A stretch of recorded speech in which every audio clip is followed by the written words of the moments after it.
जय योगेश्वर। मैं रीना कुमारी सिंह श्रीमद् भगवत गीता के 12वें अध्याय में भगवान के द्वारा वर्णित धर्मामृतम के 36 गुणों में 33वां गुण मौनी के सेकंड अंतिम भाग के बारे में बताने जा रही हूँ। भगवान के प्रिय और अपने बने हुए मनुष्य दूसरे को स्पर्श करते हैं, परंतु उनका स्पर्श शक्ति रहित होता है। इसी प्रकार वे दूसरे को शक्ति रहित दृष्टिपात भी करते हैं। इसी का नाम मौन है। वाणी का मौन ही मौन नहीं है।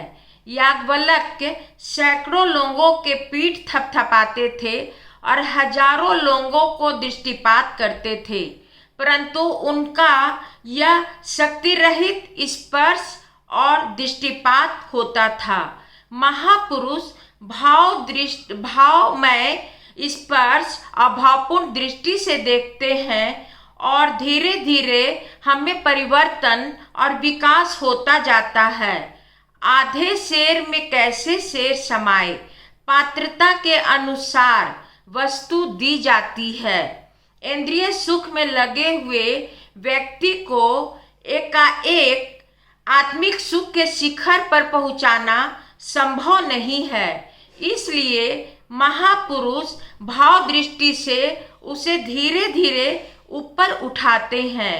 भाव दृष्टि और संपन्न दृष्टि में अंतर है। भाव दृष्टि से सने सने परिवर्तन होता है और संपन्न दृष्टि से तुरंत परिवर्तन होता है, परंतु महापुरुष संपन्न दृष्टि का उपयोग नहीं करते।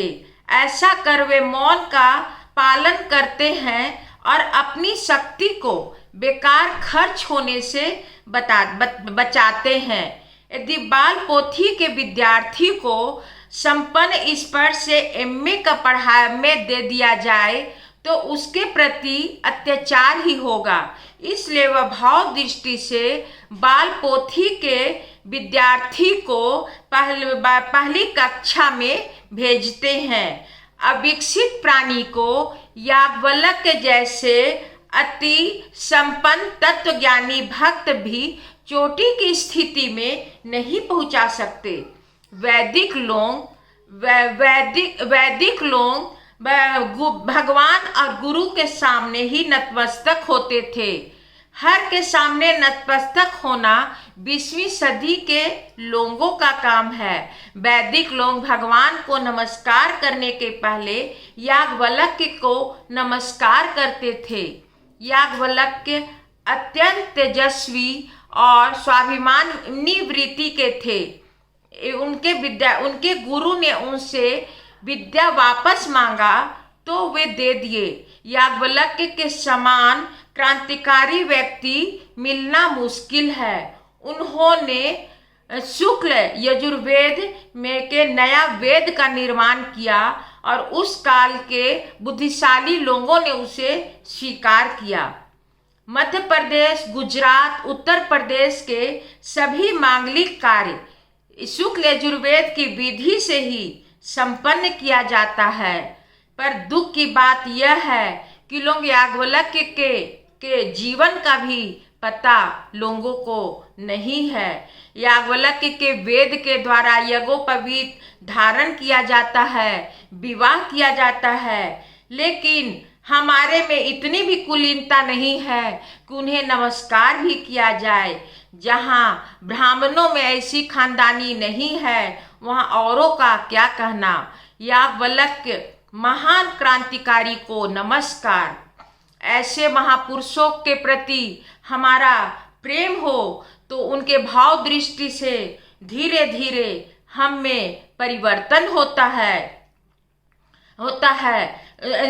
संपन्न स्पर्श में शक्ति और भाव दोनों होता है, परंतु महापुरुष इसका उपयोग नहीं करते। उनके ऐसे परहेज को मौन और इसके पालन करने वाले को मौनी कहते हैं। भगवान ऐसे लोगों को कंजूस बनाते हैं, परंतु हमारे स्नायु में इतनी ताकत नहीं कि उनकी दी हुई शक्ति को पचा सके, और हमारी बुद्धि इतनी विकसित नहीं कि उसे उठा सके। भाव दृष्टि ही हमारे अधिक अनुकूल है। जिस प्रकार इंद्रियों का मौन अपेक्षित है, उसी प्रकार मन बुद्धि का भी मौन होना चाहिए। मन बुद्धि वासना और कामना करती है।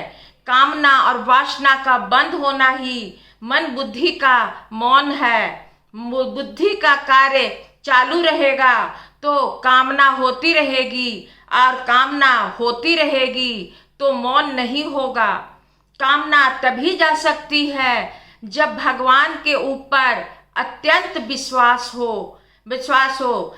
हमारे जीवन में भगवान कामना जब करते हैं तो हमारी वैयक्तिक कामना चली जाती है। बुद्धि एक ओर कामना करती है और दूसरी ओर मन के वासना का संग्रह करती है। जब ये दोनों कार्य बंद हो जाते हैं, तब भगवान हमको बुद्धि योग देते हैं और बोलते हैं ददामि बुद्धि योगम तम। जय योगेश्वर। यदि यह एपिसोड अच्छी लगी हो तो लाइक और सब्सक्राइब अवश्य कीजिएगा। धन्यवाद।